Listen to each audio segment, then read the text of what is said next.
आपल्या अंगावर पडल्यासारखे मोठे मोठे आवाज येतात आणि एक एवढं सुद्धा तुम्ही माझ्या करंगळीकडे याच्याकडे बोटाकडे बघा. असं जर MRI घेत असताना जर चुकून असं जर झालं थोडं परत रिपीट होतं MRI.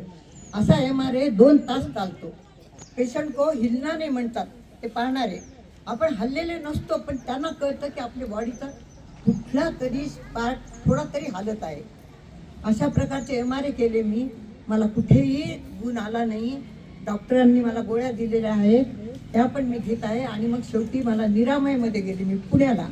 निरामय म्हणून एक मोठी संस्था आहे पुण्याला, जी संस्था अमेरिकेपर्यंत काम करते. अमेरिकेला लंडनला त्यांच्या ब्रँचेस आहेत त्या निरामयच्या. आणि तिकडे सुद्धा लोक आयुर्वेद आणि या अशा प्रकारचे चिकित्सा करून घेत असतात. कारण आता औषधाचा साईड इफेक्ट होतो.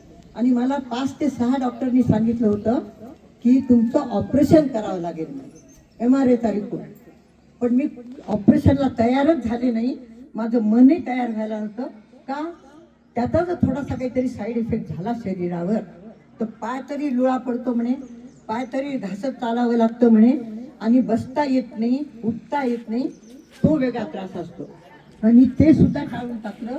आणि सतत आयुर्वेदाच्या औषधांनी आणि हे असे पंचकर्म वगैरे करत करत मी आज तुमच्याकडे आत्तापर्यंत दुखणं दिसत नाही का ते कमरेमध्ये हे नसेचं दुखणं दिसत नाही. तर ही नस करंगळीपर्यंत मेंदूतून निघालेली. तुम्हाला मी खूप छानच वाटते आणि सतत काम करत असते. मला भीती काय आहे, एखाद्या वेळेस जर मी ऑपरेशन करून घेतलं तर माझं कार्य थांबेल.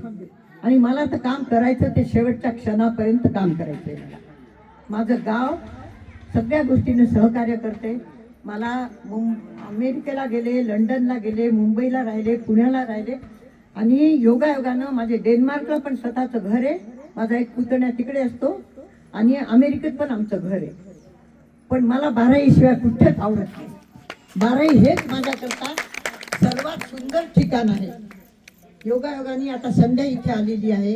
पंचकर्माची ती ट्रीटमेंट तेवढी छान ट्रेनिंग घेऊन आलेली आहे की रामदेव बाबा सुद्धा तिला सोडायला तयार नव्हते म्हणे, तुम्ही इथेच राहा योग टीचर म्हणून. पण आपलं काय होणार, आपल्या गावात आपण जावं म्हणून तिने मला पुन्हा एकदा सांगितलं, अम्मा मला महाराज सोडायला, रामदेव बाबा सोडायला तयार नाही, म्हणजे तू इथे ये, माझं तुला सगळं सहकार्य राहील आणि इथेच तू सगळ्यांचे ट्रीटमेंट सुरू कर. जेव्हा जेव्हा तुला काही अडचण येतील तेव्हा तेव्हा मी असणार आहे तुझ्या सोबत.